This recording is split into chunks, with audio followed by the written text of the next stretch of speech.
வணக்கம்.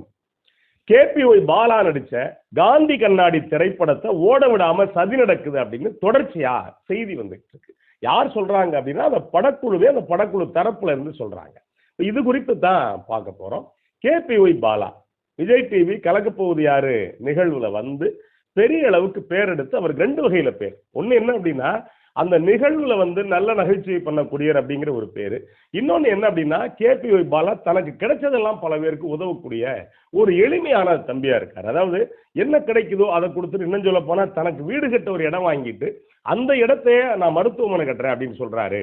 அப்படிங்கிற வகையில அவருக்கு ஒரு பெரிய பேர் இருக்கு. அந்த நடிப்பை தாண்டி ஒரு பெரிய உதவிகள் செய்யக்கூடியவர் அப்படிங்கிற பேர் இருக்கு. பொதுவாகவே அவ்வளவு சீக்கிரம் பல பேர் உதவி செய்ய மாட்டாங்க. பல பேர் கோடிகள்ல சொத்து வச்சிருப்பாங்க. ஆனா அடுத்த ஆளுக்கு தீ வாங்கி கொடுக்க யோசிப்பாங்க. அப்படி பல பேர் இருக்காங்க. இந்த உதவுறதுல இன்னொரு வகை இருக்கு. பல பேர் உதவுவாங்க. ஒரு சில பேர் 100 ரூபாய்க்கு உதவிட்டு அதுக்கு 1000 ரூபாய்க்கு விளம்பரம் பண்றவங்க இருக்காங்க. இன்னொரு சில பேர் இருக்காங்க, நமக்கு எதுக்கு தம்பி இந்தாங்கன்ட்டு கைக்கு மையா கொடுத்துட்டு வெளியில சொல்லக்கூடாது அப்படிம்பாங்க. நான் உதவி செய்யறது உங்களுக்கு சொல்லக்கூடாது அப்படின்னு சொல்லுவாங்க. எனக்கு தெரிஞ்சு ஒரு ஆசிரியர் ஒருத்தர் இருக்காரு. அவர் என்ன பண்ணுவார் அப்படின்னா ஒரு 3 பேருக்கு 4 பேருக்கு உதவி செய்யறேன்னு சொல்லிட்டு கல்யாண மண்டபத்தில் பார்த்தீங்கன்னா சீர்வரிசை கொடுப்பார். சீர்வரிசை கொடுத்து ஒவ்வொரு சீர்வரிசையும் 5000 ரூபா தான் செலவு வரும். ஆனா அந்த 15000 ரூபாய்க்கு ஏறத்தாலும் 50000 ரூபாய் விளம்பர செலவு பண்ணுவார். இப்படி ஒரு சில பேர் இருக்காங்கன்னு வச்சுக்கோங்களேன். ஆனா என்னவானாலும் உதவுறதுக்கு முதல்ல ஒரு மனசு வேணும், செலவு பண்றதுக்கு ஒரு மனசு வேணும். அது அந்த வகையில கேபிஒய் பாலா 2 வகையான பிரபலமா இருக்காரு. இப்போ கொஞ்சம் கொஞ்சமா படிப்படியா முன்னேறி ஒரு கேபிஒய் அப்படில இருந்து கலந்துக்கிட்டு ஒரு பேர் எடுத்துக்கிட்டு இன்னைக்கு ஒரு கதாநாயகன் அப்படிங்கிற இடத்துக்கு வந்து சேர்ந்திருக்காரு. உண்மையிலே பாராட்டக்கூடிய விஷயம்தான். எந்தவித பின்புலமும் இல்லாம ஒரு சின்ன வயசுல ஒருத்தர் இவ்வளவு தாண்டி வர்றதுங்கிறது சாதாரண விஷயம் இல்லை. ஆனா இதையும் தாண்டி கதாநாயகன் நடிச்சிருக்கப்ப இந்த படத்தை வந்து ஓட விடாம தடுக்கிறாங்க அப்படின்னு அவர் தரப்புல இருந்து பேசுறாங்க. ஓட விடாம தடுக்கிறது யாரு அப்படிங்கிறப்ப மறைமுகமா நம்ம என்ன யோசிக்க வேண்டியிருக்கு. பொதுவா என்ன யோசிப்பாங்க அப்படின்னா ஒரே நேரத்துல ஒரே நாள்ல 2 படம் வெளியாயிருக்கு. ஒன்னு சிவகார்த்திகேயன் நடிச்ச ஏஆர் முருகதாஸ் இயக்கத்துல மதராசி திரைப்படம், இன்னொன்னு காந்தி கண்ணாடி அப்படிங்கிற இந்த திரைப்படம். இதுல இவர் கூடவே பாலாஜி சக்திவேல் நடிச்சிருக்காரு. கேபிஒய் பாலா நடிக்க போறார். இவர் ஏற்கனவே ஒரு முறை பேட்டி கொடுத்தாரு. என்ன கொடுத்தாரு அப்படின்னா என் கூட நடிக்கிறதுக்கு பல கதாநாயகிகள் ஒத்துக்கல அப்படின்னு சொன்னார். இது தொடர்ச்சியாவே நடக்குங்க. விஜயகாந்த் கதாநாயகனா வர்றப்ப அப்படி பல பேர் ஒத்துக்கல அவர் கூட நடிக்கிறதுக்கு. அதுலயும் குறிப்பா அம்பிகா ஒரு முறை சொல்லியிருக்காங்க, இந்த கற்பனோட நடிக்கிறதா எனக்கு பெரிய தண்டனை அப்படின்னு. அது முன்னாடியே நான் பல காலையில் சொல்லியிருக்கேன். அதே மாதிரி நீங்க அகல் விளக்கு படத்துல விஜயகாந்த் ஹீரோ, இவங்க சோபா ஹீரோயின். சோபாவே இவரை கண்டுக்க மாட்டாங்க. அந்த மாதிரி இடத்துல இருந்திருக்காங்க. எப்பவுமே யாரா இருந்தாலும் நீங்க கருப்பா சிவப்பா அழகா ஒல்லியா குட்டையா அதெல்லாம் பிரச்சனை இல்லை. நீங்க என்னவா இருக்கீங்க, உங்களுடைய புகழ் என்னவா இருக்கு அப்படிங்கறது குறித்து தான் எல்லா மனிதர்களுக்குமே மரியாதை ஏற்படும் வச்சுக்கோங்களேன். அப்ப கேபிஒய் பாலா இன்னும் எதிர்காலத்துல பெரிய ஹீரோவா தன்னை நிலைநிறுத்திக்கிட்டாரு அப்படின்னா நீங்க அதுக்கான கதாநாயகிகள் தேடி வந்து எனக்கு ஒரு சீனாவது உங்க கூட நடிக்கணும் அப்படின்னு சொல்லுவாங்க. இடத்துக்கு வளர்றதுக்கான வாய்ப்பு இருக்கு. ஆனா இப்ப இருக்கக்கூடிய காலகட்டத்துல கேபிஒய் பாலாவுக்கு எதுக்கு இந்த அளவுக்கு பிரச்சனை வருது அப்படிங்கிற ஒன்னை யோசிக்க வேண்டியிருக்கு. சரி, சிவகார்த்திகேயன் பண்ணுவாரா அப்படிங்கிற ஒரு கேள்வி இருக்கு. ஒருவேளை சிவகார்த்திகேயன் பண்ணாருன்னா கூட இன்னைக்கு அவர் இருக்க இடத்துக்கு அந்த ஈக்குவலா இன்னொரு நடிகர் இருந்தா பண்ணலாம்னு கூட சொல்லலாம். ஏன்னா சிவகார்த்திகேயன் இதுல இருந்து வந்தவர் தான். இந்த டிவி பிளாட்ஃபார்ம்ல இருந்து வந்து ஒரு சின்ன வேடத்துல நடிச்சு அதுக்கடுத்து நீங்க நகைச்சுவை கதாநாயகனா நடிச்சு அந்த படங்கள் ஒவ்வொரு படங்களா கவனிச்சு பாத்தீங்கன்னா ஆரம்பத்துல மனங்குத்தி பறவை வந்துச்சு. அதுக்கு பின்னாடி பாத்தீங்கன்னா இது வளரிய இது வச்சு ஒரு படம் வரும் சீமராசா. இந்த மாதிரி படங்கள் பாத்தீங்கன்னா அவருக்கு பக்கபலமா கூட இன்னும் நகைச்சுவை பண்ணக்கூடிய ஒரு 1-2 பேர் இருந்தாங்க. அவருக்கு அந்த படங்கள் ஓட ஆரம்பிச்சிச்சு தொடர்ச்சியா. அதுக்கு பிறகு ஏறத்தாழ 10 ஆண்டுகள் கழிச்சு தான் தன்னை இப்போதைக்கு ஒரு முழுமையான ஒரு வகையான அந்த ஆக்ஷன் ஹீரோ அப்படிங்கிற இடத்துக்கு வந்து சேர்ந்திருக்காரு சிவகார்த்திகேயன். சிவகார்த்திகேயனை இவ்வளவு வழியெல்லாம் தாங்கித்தான் வந்திருப்பார். அதை பர்சனலா அவர் எப்படி இருக்கிறது நமக்கு தேவையில்லை.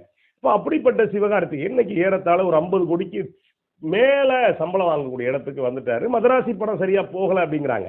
நான் அந்த படமும் பார்க்கலன்னு வச்சுக்கோங்களேன். ஒரு படம் போகல அப்படிங்கிறதுனால ஒருத்தருடைய முழுமையான மார்க்கெட்டை தீர்மானிச்சிட முடியாது.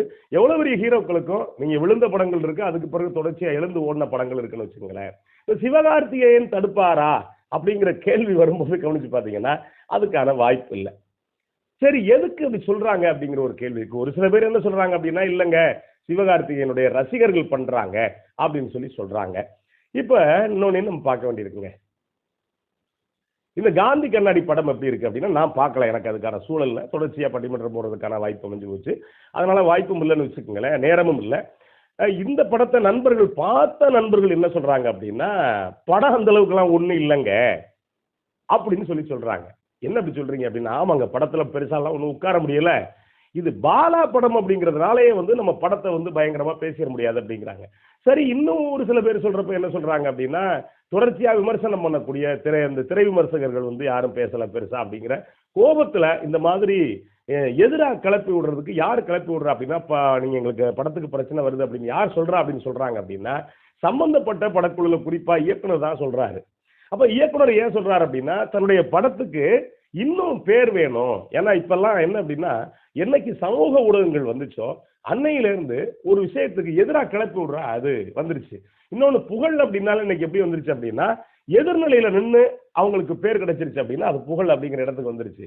அப்ப என்ன அப்படின்னா, இந்த படத்தை பத்தி பெருசா பேசுபொருள் ஆகல இந்த படம் அப்படிங்கிற வகையில தான் என்ன சொல்றாங்க அப்படின்னா, இது அவங்களே திட்டமிட்டு கிளப்பி விட்டது அப்படின்னு சொல்லி ஒரு பக்கம் சொல்றாங்க. நீங்க என்னதான் யோசிச்சு பாருங்களேன், யாரு பிரச்சனை பண்ணாலும் எல்லாருக்குமே இந்த பிரச்சனையை சந்திச்சுட்டா வந்திருப்பாங்க. எல்லா துறையிலையுமே எந்த துறையிலையுமே அடிப்படையில பிரச்சனையை சந்திக்காம யாரும் வளரவே முடியாது.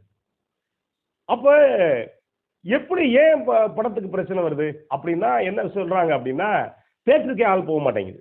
நீங்க கொடியை கட்டினாலும் சரி, கொடியை கிழிச்சாலும் சரி, பேனரை கிழிச்சாலும் சரி, போஸ்டரை கிழிச்சாலும் சரி, சாணி அடிச்சாலும் சரி, படம் நல்லா இருந்துச்சு அப்படின்னா நீங்க எவ்வளவு பெரிய விமர்சனத்தையும் தாண்டி மவுத் டாக் அப்படின்னு சொல்லுவாங்க.